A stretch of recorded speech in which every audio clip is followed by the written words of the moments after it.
Hello hello hello hello నమస్కారం. బాగున్నారా? బ్రహ్మాండంగా ఉన్నారు, నాకు తెలుసు కదా. మరి ఈరోజు రాజమండ్రిలోకి వచ్చిన సెలబ్రిటీ ఎవరయ్యా అంటే చెప్పేతాను. మరి వైసీపీ ఆడలేడీస్ ప్రోగ్రాంకి సాధ్యలు గారిని ఎందుకు పిలిచారో మరి నేను నన్ను అయితే అడగండి, నేను చెప్పలేను. బహుశా జగన్ రాను అని ఉంటాడు, ఆయన రాను అంటే మరి నెక్స్ట్ ఉంది ఈయనే కాబట్టి ఈయనకి తాంబూలం ఇచ్చి ఉంటారు. మరి ఈరోజు రాజమండ్రికి వచ్చిన సెలబ్రిటీ ఎవరో చెప్పేశాను కదా, మరి ఆయన గారితో మనం మాట్లాడదాం.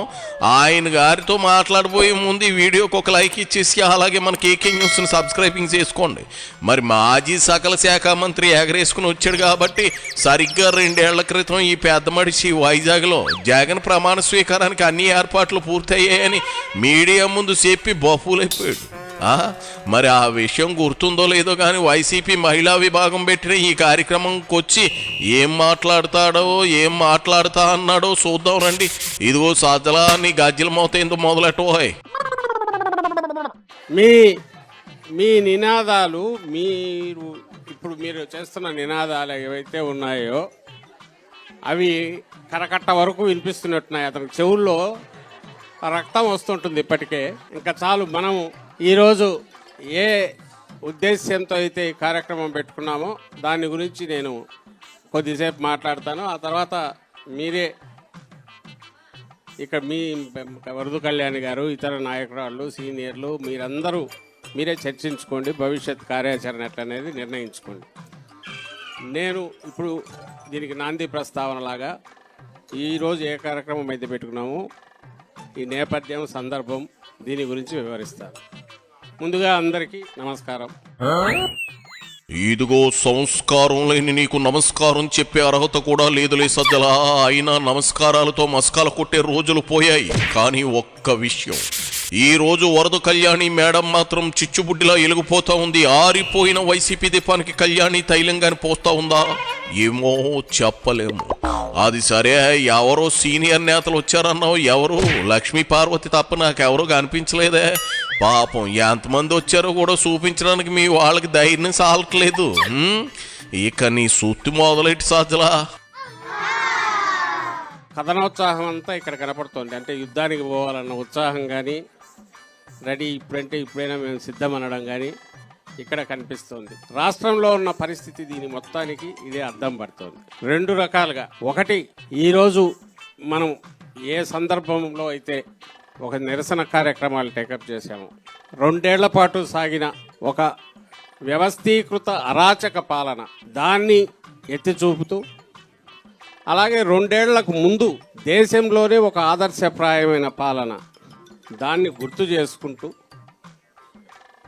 మనం చేసుకోవడం కాకుండా ప్రజలు గుర్తు చేసుకునేట్టు చేస్తూ ఈ 10 రోజుల పాటు కొన్ని కార్యక్రమాలు చేయాలని అనుకున్నాం. అందులో భాగంగానే అందరికంటే ఎక్కువగా మోసపోయింది, నష్టపోయింది, దోపిడీకి గురైంది ఈ 2 ఏళ్లలో మహిళలే. కథనోత్సాహమా? చా నిజమా? 3 ఏళ్ల ముందే ఆ కథనోత్సాహం అంటూ తిరిగితే తీరా ఎన్నికల సమయానికి నీరసం ఆవహించి నిరుత్సాహమే మిగులుతుందేమో చూసుకో సజ్జలా. ఏందేంది, మహిళల్లో యుద్ధానికి సిద్ధమని సంకేతాలు కనిపిస్తా ఉన్నాయా? మరి తాడేపల్లి ప్యాలెస్లో మీ జగన్ రెడ్డిలో చలనం లేదేంటి? ఆ ఊపు ఉత్సాహం అతనిలో కనిపించడం లేదేంది? 3 ఏళ్లు కళ్ళు మూసుకోమంటే ఆయన మాట కాదని మీరిట్టా సభలు సమావేశాలు ఎట్టుకుని అట్టా బాసు మాట అంటే లెక్కలేదా? ఏంది సాధ్యలా? జగన్మోహన్ రెడ్డి గారో లేదా అంతకుముందు రాజశేఖర రెడ్డి గారో తాము ఏదనేది వాళ్ళ ప్రతి మాట, ప్రతి అడుగు, రెండిట్లో తేడా ఉండదు. ఈ రోజుకు ఉండదు. ఈ రోజుకు జగన్మోహన్ రెడ్డి గారికి ఈ ఒక్కటి చెప్పు, నీకు అధికారం 10 ఏళ్ల పాటు శాశ్వతం, 20 ఏళ్ళంటే ఆయన గిలగిల కొట్టిన అదైతే నేను చెప్పడు, అవసరమైతే వదిలేద్దామంటాడు. అలాంటి అధికారం మనం ఎందుకు? అధికారం కోసం అధికారం కాదు కదా, వచ్చినందుకు ఏదో 4 మంచి పనులు చేయాలి, ప్రజల గుండెల్లో, పేదల గుండెల్లో చిరస్థాయిగా నిలబడాలి, నిస్సహాయాలకు అండగా ఉండాలి అని తన సైన్యాన్ని కూడా దానికి సన్నద్ధం చేసుకున్నాడు. సైన్యం అంటే మన పార్టీని, కార్యకర్తలను మొత్తం మైండ్ సెట్ చేసుకుంటూ వచ్చి ఈరోజు ఇంతమంది మహిళలు ఉత్సాహంగా ఎక్కడ చూసినా కదులుతున్నారంటే, ఈరోజు మన కమిటీల్లో కూడా 30-40% పైగా స్వచ్ఛందంగా వాళ్ళే వచ్చి చేస్తున్నారంటే ఇంత కష్టకాలంలో కూడా. ఇప్పుడు ఇక్కడికి కూడా రాష్ట్రం నలుమూలల నుంచి ఎక్కడెక్కడి నుంచో ఇంత ఓపికగా వచ్చారంటే. ఇప్పుడే ఎన్నికలు లేవు, ఇంకోటి లేవు. ఇదంతా ఎక్కడి నుంచి వచ్చిందంటే లీడర్ని బట్టి ఉంది. ఇది కదా అసలు సిసలైన జోకు. లీడర్ను బట్టి ఉంటే మరి ఆ లీడర్ ఏడి? బెంగళూరు ప్యాలెస్ లో పబ్జీ ఆడుతున్నాడా? ఆయన ఉండాలి కదా. ఆయన లేకుండా, ఆయన రాకుండా ప్యాలెస్ లో కూర్చుంటే కార్యకర్తల పార్టీ నడిపిస్తారా ఏంది? జనంలో ఉండాలి కదా. నాయకుడన్నవాడు ముందుండి నడిపించాలి కదా. ఏది అది ఎక్కడా అని జనం అడుగుతున్నారు సజ్జలా. ఈ తేడా ఇట్లా ఉండాలని నేను అనను. ఒక్కొక్క నాయకుడు ఒక్కో రకంగా బిహేవ్ చేస్తాడు, ఒక్కొక్క నాయకుడు ప్రజల్లో ఎక్కువ ఉంటాడు, ఒకరు ఉండకపోవచ్చు, తప్పు లేదు. కానీ నీ విధానాలు ఏంటి, నువ్వు ఏం చెప్తున్నావు, ఏం చేయాలనుకుంటున్నావు, స్పష్టత, అవి నువ్వు చేయగలిగితే చేయడం, అవి పూర్తి చేయడం, ఈ రెండు లేకపోగా ఎన్నికలకు ముందు ఏదైతే అంటాడో ఎన్నికల తర్వాత పూర్తిగా దానికి విరుద్ధంగా ఉండడమే కాకుండా ఆ స్టేజ్ ఇప్పుడు దాటిపోయినాడు. నేను పూర్తి చేసేసాను, మీరందరూ ఎంజాయ్ చేయండి, పండగ చేసుకోండి అనే దానికి ఇప్పుడు వచ్చాడు. అంటే జనంలో ఉండే నాయకుడు చంద్రబాబు, జనంలోకి రాలేని నాయకుడు జగన్ అని ఒప్పేసుకున్నట్లేగా సజ్జలా. బాగుంది, చాలా బాగుంది, వినసొంపుగా ఉంది. నీ తాసారావుల బోర్డు నువ్వు జగన్ కి ఫేవర్ చేస్తున్నావో లేదా షేవ్ చేస్తున్నావో నాకైతే అర్థం కావట్లేదు. సర్లే, అంతేనా, ఇంకేమైనా ఉందా చెప్పేది? పిల్లలు కానీ యంత్రాలు కాదు కదా ఇవన్నీ. అసలు అంత కూడా కావాల్సిన ఆ మనిషికి కావాల్సిన, అసలు ఆయనకు అంత ఉంటే ఆయన ఇంట్లో చేయొచ్చు ఆ పని. ఇన్స్టెడ్ ఆఫ్ దీనికి ఇదే బదులు, సరే ఆయన అంటే వయసు అయిపోయింది, పెద్దాళ్ళు అయిపోయారు. లోకేష్ ఉన్నాడు, వాళ్ళ తాత ఆయన ఎన్టీ రామారావు గారు అప్పట్లో నడిచారు, పెద్ద కుటుంబం. వాళ్ళ మామ ఆయన బాలకృష్ణ గారు కూడా ఏదో సినిమా కూడా చేసినట్టున్నారు, పిల్లల అవసరమని. తాతమ్మకు కూడా సంథింగ్, నాకు చిన్నప్పుడు చూసాను, గుర్తులేదు. అంటే పిల్లలు పెద్ద కుటుంబం ఉండాలనేది. ఎవరమ్మా?